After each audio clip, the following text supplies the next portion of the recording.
I want to talk to you today about the three energies or the three roles that you should be playing when you're taking new staff members into your company, when you're trying to show them the ropes and teach them the different models that you'll have and the different systems that you'll be implementing. You have to be able to evolve from the scholar to the warrior to the artist phase of things. This is actually a martial arts term originally. They talk about the scholar and the warrior. And the goal with martial arts is that you train so much that the warrior is surrendered and that the scholar takes over. But as a business model, we're going to flip this around a little bit. Because with the staff development, the scholar has to come first. The student phase has to be present. And there's a definite energy that you try to train your people before you should actually try to train them on the systems. Because if they have the right mindset to begin with, if they come to you with the right energy of a scholar or a student, it's going to be much easier to train them, and it's going to help them get through the learning phase faster and into the actual doing phase.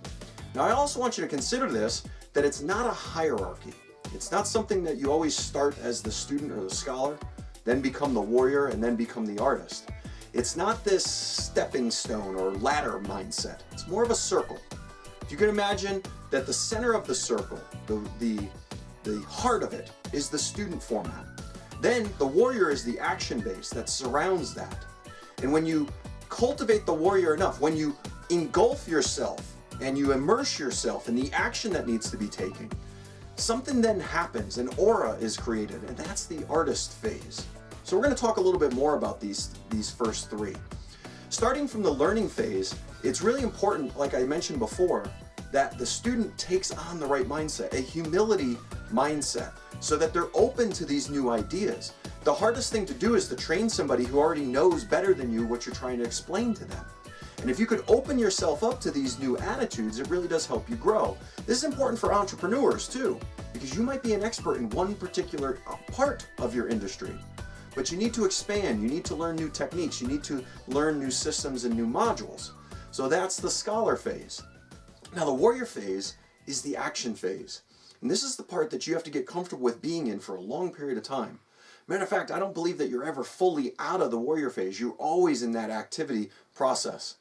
One of my favorite quotes from Bruce Lee is, he doesn't fear the guy who knows 10,000 kicks, he fears the guy who's done one 10,000 times.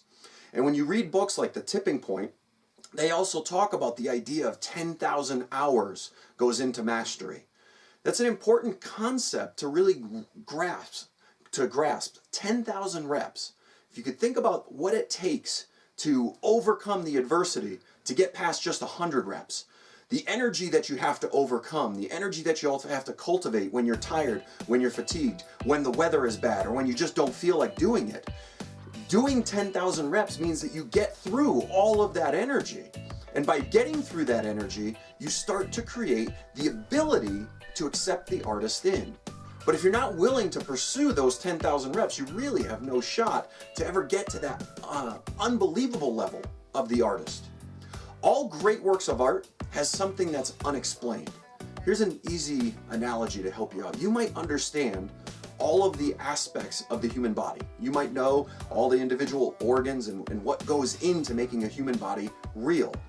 But you can't explain what actually makes that heart beat. You can't explain what makes that body have an emotion like love or passion or enthusiasm. Those things are the unexplained. That's the artist level. Great martial artists will be able to relate to this. If you've ever been in a sparring situation, there are times when it's just clicking and you actually know what your opponent is going to do before he even throws it. This is the artist phase. This comes from doing tens of thousands of reps and getting yourself into this position where things create. They create naturally, and it's an unexplained energy. Now, we're going to be doing a 3-week video series to help entrepreneurs build their staff in a way where they're not just there learning systems. You know, if your business is so simple to run that all you have to have your employees say is, "Would you like fries with that?" this probably isn't the right video for you. But if your business is more complicated, where you have to cultivate relationships, and the systems that you have are more complicated, that it actually takes a creative person to implement these systems, well, I think you'll have a big benefit from watching these next 3.